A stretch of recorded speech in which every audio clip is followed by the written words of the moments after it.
अच्छा, बड़े शहरों में यह है, बड़े शहरों में यह है कि पड़ोस के यहां क्या हो रहा है, पड़ोस के यहां कौन आ रहा है कौन जा रहा है, किसी को कोई लेना देना नहीं। कई बार पड़ोसी को मालूम ही नहीं रहता कि बगल में कौन रहता है। लेकिन छोटे शहरों में यह बड़ा प्रॉब्लम है, किसके घर में कौन आया, कितने दिन रुका, किसकी शादी कहां हुई, किसकी टूट गई, किसके लड़के के क्या हालचाल है, लड़की कहां पढ़ती है, दूसरे के ताक झांक। अब एक शादी हुई छोटे शहर में, तो हस्बैंड वाइफ बहुत खुश हैं, बच्चा नहीं हुआ, 3 साल हो गए, बच्चा नहीं हुआ, मगर वो लोग संतुष्ट हैं। पड़ोसियों को टेंशन, पड़ोसन चाची आ गई,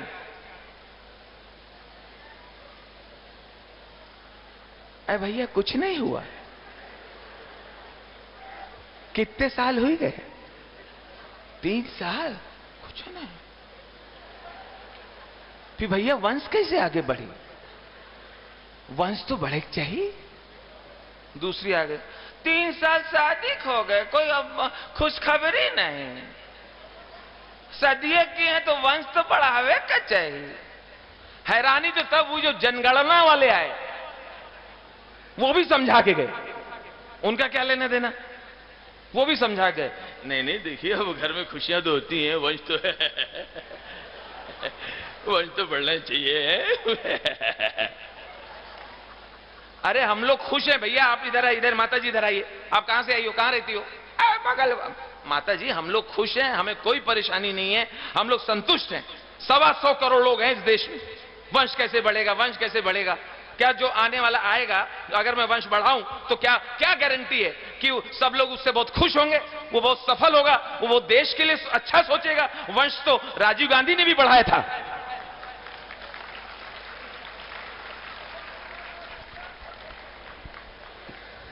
बहुत धन्यवाद। मोदी जी की लोकप्रियता इतनी है, पिछले दिनों मैंने उनकी रैली अटेंड की दिल्ली में, द्वारका में, 1 लाख आदमी मोदी मोदी मोदी मोदी, इसी भीड़ में 3 साल का बच्चा मोदी मोदी मोदी।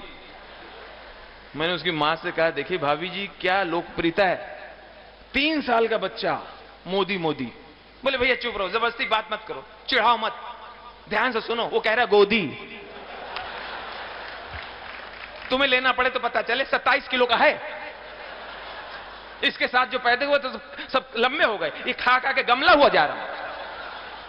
बाद में पता चला बच्चा मोदी कह रहा था, वो महिला कांग्रेस की थी।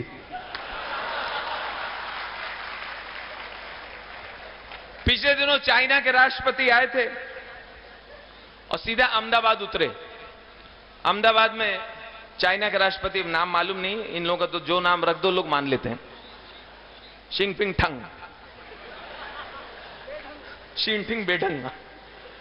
तो मोदी जी और चाइना के राष्ट्रपति दोनों झूला बैठे हुए झूल रहे थे, आपने न्यूज में देखा होगा। तो झूला झूलते झूलते मोदी जी ने कहा, मिस्टर जिनपिंग जी, आप हमें ये गारंटी दीजिए कि चाइना की सेनाएं हमारे हिंदुस्तान की ओर रुख नहीं करेंगी, आप हमें गारंटी दीजिए। वो क्या बोला, चाइना माल है, चाइना माल है, गारंटी नहीं।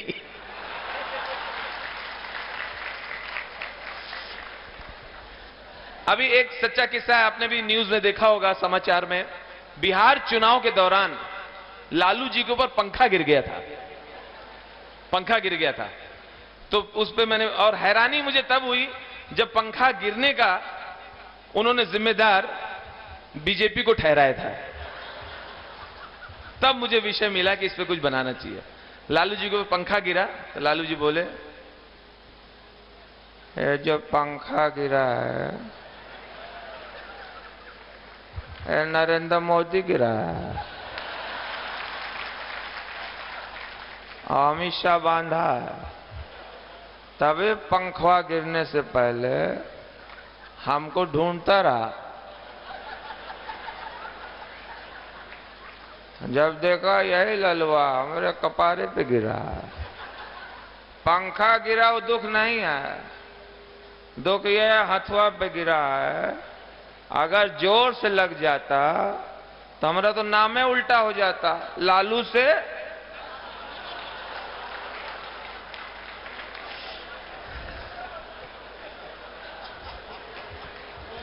पिछले दिनों रेल बजट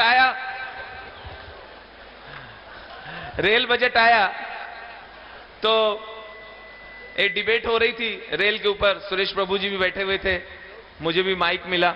सब लोग अपनी अपनी बात रख रहे थे रेलवे को लेके। वो कुछ सुझाव मांग रहे थे, कुछ शिकायत मांग रहे थे रेलवे से संबंधित। मेरे पास जब माइक आया, जो सच्चा किस्सा है, जो मैंने उनसे कहा था, वही आपको बता रहा हूं। हमने रेल मंत्री जी, वैसे तो भारतीय रेलवे बहुत अच्छी है, बहुत अच्छी है, आप जब से आए बेहतर हो गई है, लेकिन भारतीय रेल में जो कंपार्टमेंट है, उसमें जो टॉयलेट है, वहां डब्बा रखा है, मग रखा हुआ है, मग रखा है, ठीक है, लेकिन सर वो मग जो है जंजीर से बंधा है, वो भी ठीक है कि भाई चोरी ना हो जाए इसलिए बंधा है, लेकिन सर परेशानी है कि वो जंजीर बहुत छोटी है, तो पानी जहां पहुंचना चाहिए वो पहुंच नहीं पा रहा है। तो आपसे निवेदन है, आप भले 2 रुपए बढ़ा लो, मगर जंजीर भी बढ़ा लो। तो उनका जवाब आया, बोले मग जंजीर से बंधा हुआ है, आप तो नहीं बंधे हुए, आप खिसक जाइए। बहुत धन्यवाद। अभी जब भी कहीं चुनाव आते हैं, चाहे उत्तर प्रदेश हो, बंगाल हो, कोई प्रदेश हो, चुनाव आते हैं, राजनीतिक सरगर्मियां तेज हो जाती हैं। वोट की खातिर तरह तरह की झूठे वादे होते हैं, नौटंकी होती है। पिछले उत्तर प्रदेश के चुनाव में मैंने देखा था कि बड़े बड़े नेता सिर्फ वोट के खातिर किसी गरीब महिला के घर पे, किसी दलित के घर पे रात गुजारते थे, ताकि गरीबों में, दलितों में अच्छा संदेश जाए। तो ऐसे ही रात को 2 बजे एक गरीब दलित महिला के घर पे दस्तक हुई। बुढ़ी निकली, अरे कौन है, अरे रुको, आ रही हूं। नमस्ते अम्मा। अम्मा देखो बहन जी आई हैं। ये तुम्हारी बहन होंगी? हमारी बहन को मरे 10-12 साल हो गए। नहीं अम्मा, ये मायावती जी हैं, ये आज रात तुम्हारे झोपड़े में गुजारेंगी। भैया हम सुला लेते, मगर गरीब का घर है, हमारे चारपाई एक ही है, और राहुल गांधी पहले से लेटे हैं। उसको बोला, आप बहन जी को मना कर रही हो? माता जी बहन जी को मना कर रही हो? ये चीफ मिनिस्टर हो सकती है, इनको मना कर। चटाई ले आओ, आंगन में सो जाएंगे, चटाई ले आओ। चटाई भी तो एक है, अडवाणी लेटे हैं। बाद में किसी ने मायावती जी से कहा कि सब जगह तो लेटे हैं, इनकी छत खाली होगी, छत पकड़ लो, छत पे कोई नहीं होगा। तो मायावती जी सीढ़ी चढ़ती हैं, तभी छत से बहुत ही टिपिकल एक आवाज आती है, आप समझ जाएंगे तो ताली बजा के बताइएगा।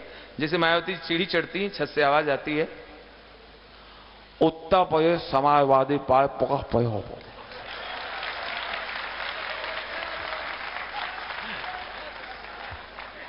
उत्ता पय विधानसभा पाए मौत थी, हमें विधानसभा पाए मौत थी, हमें हाँ उत्ता पय लखनऊ के पय सोचा वहा हमें वाकई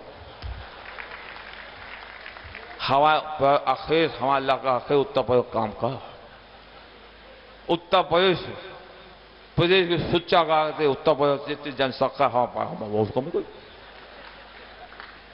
अब हमारे बगल में यहाँ पर हमारा भाई सिपा रहता, इधर हमारा दूसरा भाई प्रोफेसर राम गोपाल वो रहते, उनके बगल हमारा इलाका अखेर उत्तर प्रदेश मुख्यमंत्री वो रहता, उसके बगल हमारे बहू रहती। हमने चुनाव से पहले सारी जगह छेंक ली, इस बार किसी बहन और बुआ की आवश्यकता नहीं।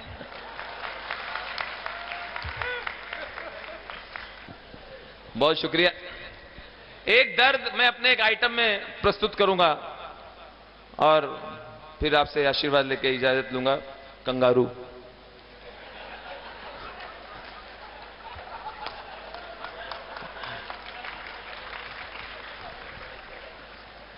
अपने यहां पे लोक कलाएं समाप्त हो रही हैं। वो तो बाबा जी जैसे संत, सच्चे संत, बड़े महाराज जी, उधर हमारे बड़े महाराज जी विराजमान हैं, जो लोक कलाकारों को पूरा मौका देते हैं। वरना एक विधा जो समाप्त हो रही है टेलीविजन की वजह से, रामलीला। रामलीला मुझे याद, मैं कानपुर में अपनी तरफ रामलीला देखने जाता था अपनी माता जी के साथ। ठंड के समय हम लोग शौला लोड़ के बोरा लेके जाते थे, आगे बोरा जल्दी से बिछा देते थे ताकि आगे बैठने को मिले। मूंगफली लेके बैठते थे और पूरी रामलीला देखते थे। वो रामलीला अब लोग जाते नहीं देखने, क्योंकि उनके पास स्पॉन्सर नहीं है। इतनी कठिनाइयों में रामलीला होती है कि अगर चलती रामलीला में अगर दूर से किसी ने अगर 5 रुपया भी दिखा दिया तो रामलीला रोक दी जाती है। रोक के उस आदमी का पहले सम्मान होता है, तब तक कलाकार ऐसे खड़े रहते हैं, उसका सम्मान हो जाता है, फिर रामलीला आगे बढ़ती है। तो ज्यादा ध्यान आयोजकों का होता है कि कहां कहां से पैसे आ रहे हैं, क्योंकि कलाकारों को देना भी है पैसे। तो देखिए, जरा सी रामलीला चलेगी और व्यवधानों से भरी हुई रामलीला।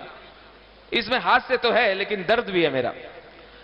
सीता मैया का हरण हो गया है, राम लक्ष्मण विलाप कर रहे हैं। इसी बीच देखिए क्या होता है। भगवान राम, हे खग मृग हे मधुकर श्रेणी, तुम देखी सीता मृग नैनी। हे खग मृग, आवश्यक सूचना सुनिए, पांडाल में गैया घुसाई है, इसको भगा दीजिए। इसकी पूंछ पे कनस्तर का डब्बा किसी ने बांधा है। इस प्रकार से न करें, लीला में सहयोग करें, लीला में व्यवधान उत्पन्न होता है।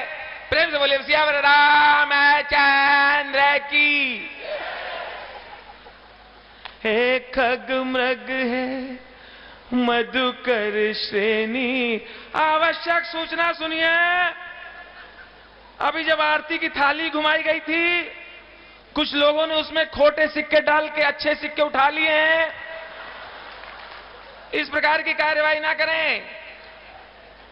हे खग मृग है मधुकर श्रेणी, आवश्यक सूचना सुनिए।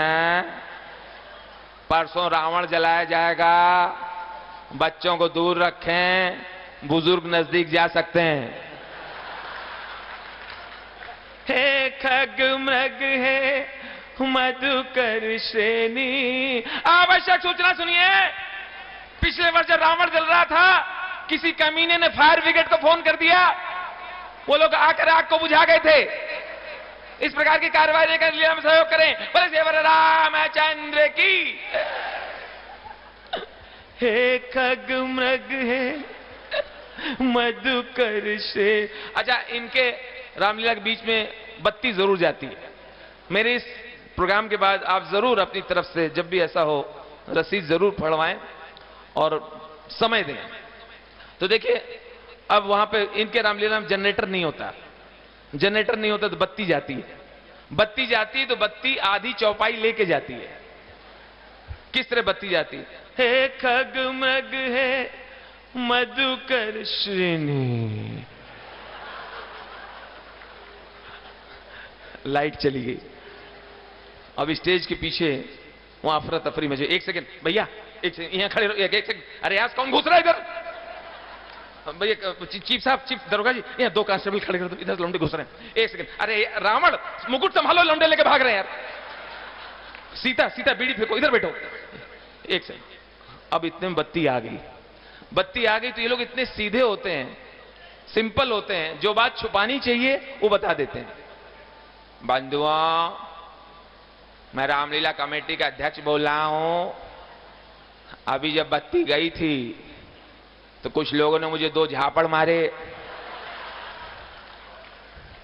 पिछले वर्ष 1 मारा था।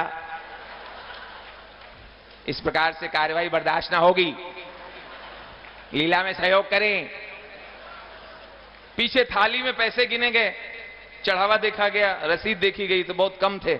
ये वक्त कलाकारों को मिलेगा कैसे? रावण तो पहले भड़क गया। नहीं, 3 साल का बाकी। हिसाब क्लियर करो, फिर मारो ना मारो, हम खुद ही मर जाएंगे।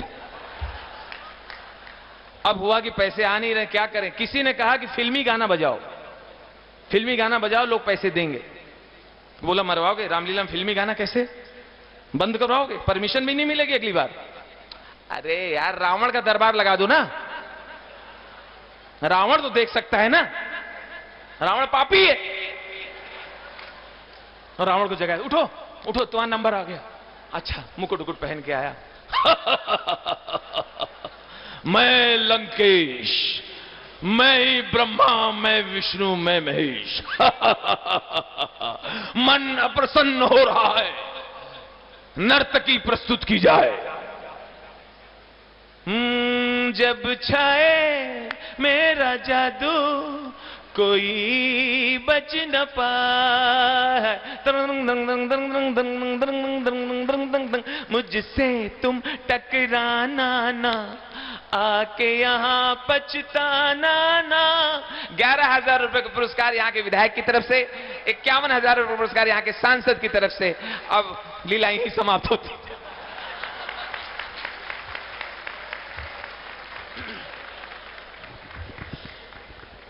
इतना हास्य अपने आसपास बिखरा पड़ा हुआ है कि हास्य ढूंढने की आवश्यकता नहीं। आपका कुछ जिस दिन हंसने का दिल करे, आप सिर्फ गाड़ियां पढ़िए, गाड़ियों के पीछे जो लिखा रहता है। एक टेम्पो के पीछे लिखा था सावन को आने दो, पीछे से दूसरे टेम्पो ने मारा उसको थप्पड़, उसके पीछे लिखा था आया सावन झूम के। पहले एक बाइक आती थी, आपको याद होगा, अब समाप्ति पे है बुलेट, बुलेट जावा, ये मोटरसाइकिल थी, बड़ी हैवी होती थी, इतनी हैवी होती, कभी कभी दरोगा वगैरह को मिल जाती थी, पुलिस ऑफिसर को। और दुबला पतला दरोगा बाइक पे बैठ गया, उसके कंधे हिलते थे, भड़ भड़ भड़ भड़ भड़ भड़ भड़।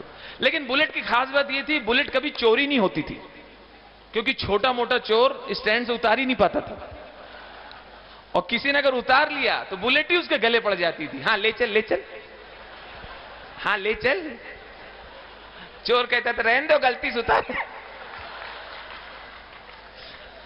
अच्छा, अपने देश में गाड़ियां रोज नई नई लॉन्च हो रही हैं, नई नई गाड़ियां रोज। सड़कें वही हैं, हाईवेज एक्सप्रेसवेज अच्छे बन गए, लेकिन अंदर सड़कों का हाल वही है, छोटा खड्डा छोटा खड्डा छोटा खड्डा बड़ा खड्डा, खड्डा खड्डा खड्डा खड्डा खड्डा। कुछ खड्डे तो मुंह खोल के इंतजार करते हैं, आओ आओ एक पहिया तो दो। अच्छा, इतनी गाड़ियां कम थी कि नैनो का आना इतना जरूरी था, नैनो भी आ गई। आप ऊपर किसी बिल्डिंग से नैनो को देखिए, ऐसा लगता है मुर्गी के बच्चे जा रहे हैं, इतनी हल्की है नैनो। हाईवे में उसको किनारे चलाते हैं, उस चलाने वाला भी शर्मिंदा रहता ही। किसी ने कहा देखो कैसे किनारे चला रहा है, समझदार है। मैंने कहा समझदार नहीं, उसको मालूम है अगर मैं बीच में आया तो मेरा क्या हाल होगा। लेकिन इतनी हल्की होती है, अगर बगल से तेज अगर ट्रक निकले, नैनो का हाल क्या होता है।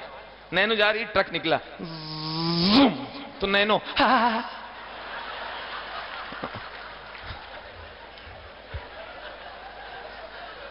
आर्मी वालों का ट्रक निकला 32 टायर का, तो नैनो तो जाओ ना।